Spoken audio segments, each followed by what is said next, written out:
All right, another day, another start to the day. We're out in the van. So what do we have going on today, sir? Oh, actually, hold on. Let me get the... All right, what do we have going on today, sir? Today is the first day. We're going to start cooking. Yes. So this is day 4, cook day 1. Yeah. I think we're both at that point where it's like, oh, we gotta start. That's the important thing. I gotta start drinking some water. You heard that, right? Wait, my liver might recover from this trip. Oh man, look, today's drink so far, I've had one of these blue monsters, and I am going to have another white monster and another blue monster, and yeah, that's how we're gonna start the day. First up, pork shoulder. Yes, sir. We got a lot of pork shoulder to do. And so, Taste Tester number 2 watched the video yesterday, and he said, did you say almost 600 pounds? Yes. Yes, I did. It was almost 600 pounds of pork shoulder. We are back at the trailer. Another gloomy day. It's a little chilly. We got the fire. Fire's getting started. Start a bed of embers with the charcoal. Then start putting some splits down in there. We'll get this big old thing rolling. Get everything started up. And today we pork shoulder. Oh yeah, look, if you guys don't do this, Pro tip. to help get your fire rolling, you really should. I have a full size leaf blower that I use, and I've had a couple of them over the years, but it definitely works to help speed up getting everything up to temperature quickly. I had to come out here and get this. As you can hear what's playing in the background, I think Marcus has a good sense of humor. Can y'all hear what's playing? I'm going to try to keep talking so I don't get copyrighted, but this motherfucker right here, I see what you did there, Marcus. I see what you did there. How many was that now? 12 here and 16 here. All right.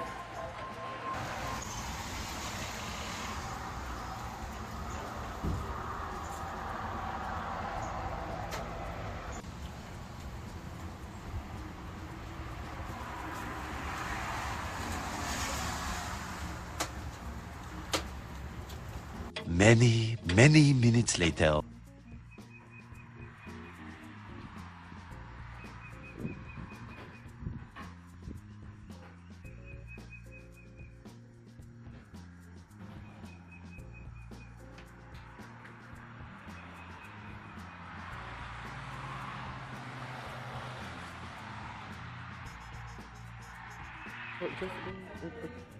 All right, so we're checking in.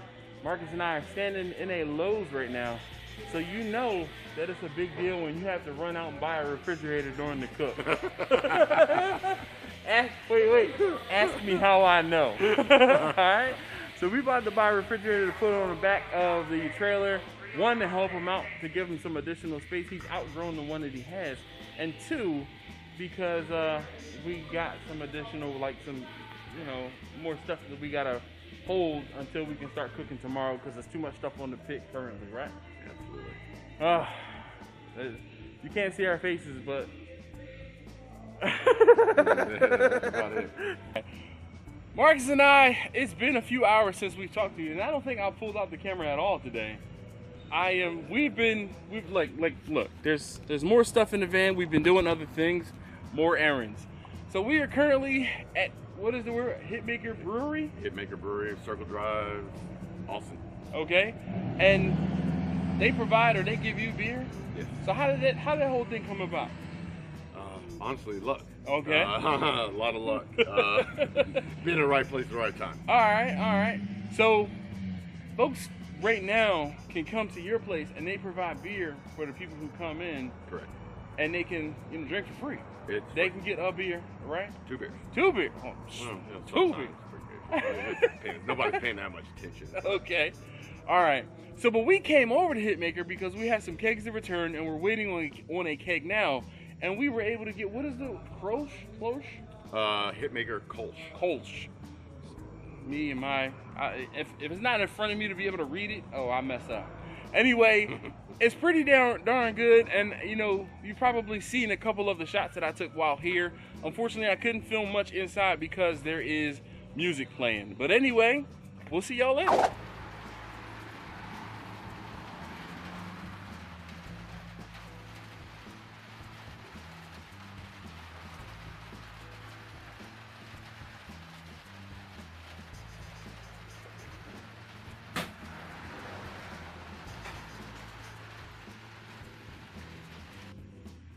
Alright, so we back at the trailer, and cheers, salud.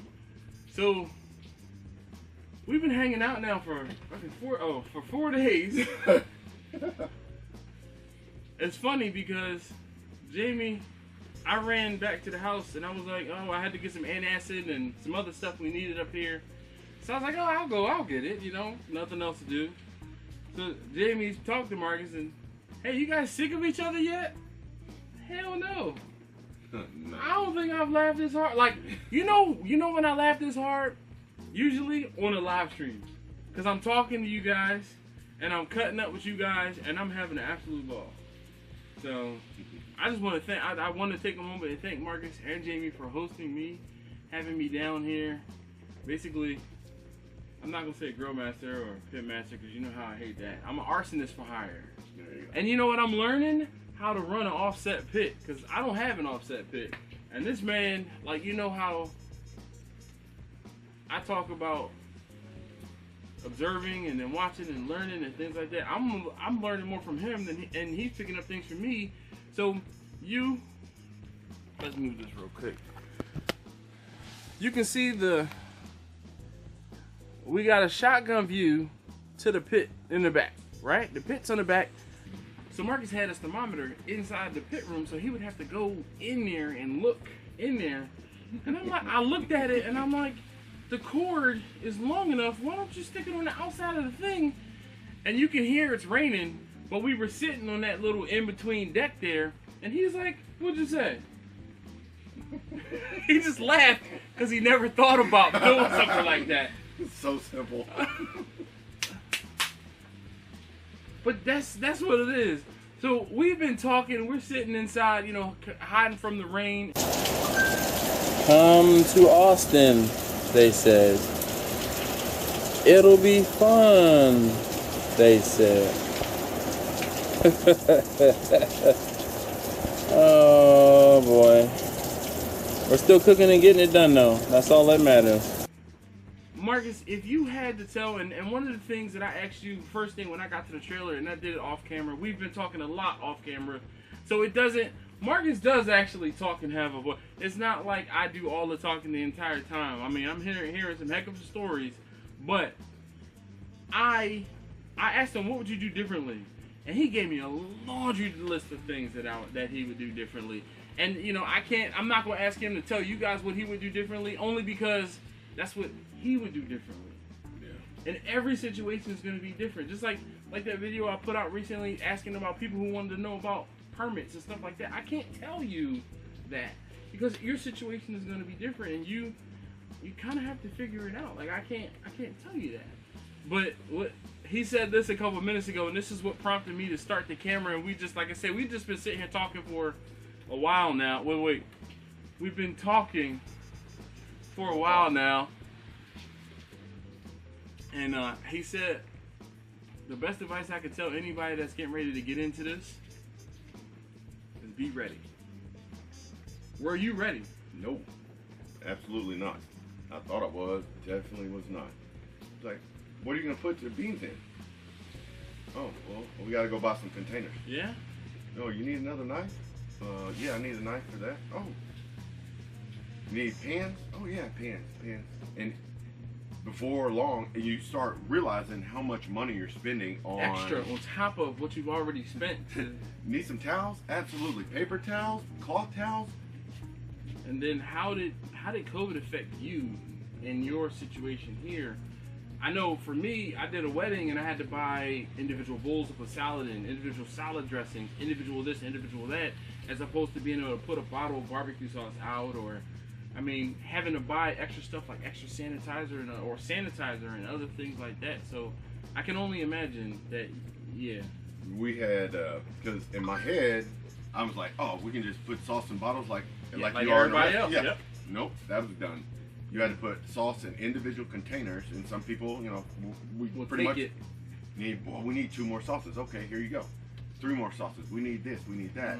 You know, your wrapped up utensils. You know, it's cool if you're eating here, but if you take it to go, home, then there's a bag, and then there's numerous containers. Correct. And those are all hidden and extra costs that you don't factor in when you're doing your pricing and other things like that. Correct. So, look, we talked about this the other day. Something they don't tell you about. Exactly. This is another one of those things they don't tell you about. But I mean, I've been having an absolute ball. I feel like, I swear, I'm learning more from him than I'm going to apply. I would like to apply. I would say I would like to apply in the things that I do. But one of the things that, like this morning, we started the pork shoulder.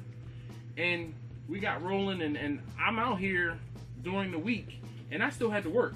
And I've been up every day on the computer at 5 a.m. local time, no matter what time we finish drinking at night. Right or wrong. Yeah. And I've been getting my stuff done, right? I have responsibilities, and I have a good work ethic. Would you say? That's pretty good. All right. Yeah. Marcus was giving me grief when I came in here. He's like, "Oh, we're gonna put your work ethic to the test." Oh, there is no question in my work ethic. No. I am a goal, not task person, and I've been, you know, we've been messing around and playing around, but you know what? Yo, hey, we gotta get this. Hey, we gotta get this. Don't forget, you know, we gotta get this. Like earlier today when we got that refrigerator, how many times did I remind? I'm like, yo, when we get in that fridge, we gotta get this stuff, you know, in the refrigerator. Yeah, or we had to get the refrigerator for the things that we have yet to get that we need to put in the refrigerator and other things like that. So we are, you know, helping each other. You know, helping each other for real. And I swear, like, he's just like, it's the simple things. You overcomplicate things sometimes. You just need to be like, you know what? I don't need to have the most opulent, brilliant thing. I just need to get it done, get the job done. And that's the same thing. Well, that's the thing with the thermometer. I'm like, all we gotta do is be able to see the temperature, and we can see it from all the way from one end of the trailer all the way into the other. So we can be doing things in here and just poke your head over and look at it. And that's it. As opposed to having to stop what you're doing, walk all the way over there. You know, at a glance, you can see what the temperature is. It's a little, it's a little low. You know, you said at 248. You want a little higher, or you think we're gonna carry up? It'll roll. Yeah, we're gonna watch it. I'm gonna watch it. But this has been an experience, and I hope that I hope that I have been able to come here and prove, you know, not prove, but.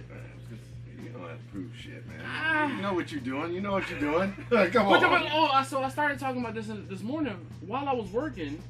I brought my laptop and everything like that here in the trailer, and I did what I had to do. But while I was doing what I had to do, I'm seeing things that he's doing, and I'm anticipating what he needs done. And that's something that I won't say you don't have to teach, but because I know what is getting ready to happen.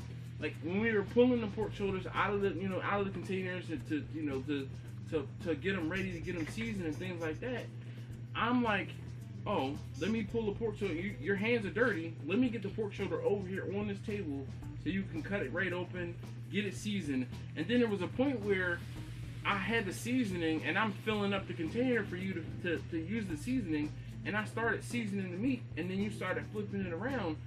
How many times have you season so much meat and you do it by yourself, but having me here, it's awesome. But I mean, it's one of those things where, like, I know my buddy Roger came to my house and he helped me out, and it was such a godsend because I could say, I didn't even have to say it. After a while, he would start looking at the temperature of the grill, the smoker, and he was noticing when it was coming down. He was like, hey, I'll be right back. I'm going to throw a split. Yes! my hands are deep in the, you know, pulling pork and or chicken, chopping chicken, and I don't have to take the glove off. I don't have to walk outside. My man was like, oh, and it was like, you know, we assembly lined it. Yeah. And that you know, it's one of those things where it's a beautiful thing. And now I'm sorry now, because now you got to do it yourself. But if you have a big event, you know what to tell that other person that can't anticipate what you need.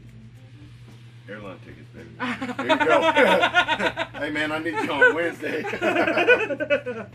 I don't know, you know, my wife, she might, hey, you want to say hi, Mrs. Dash?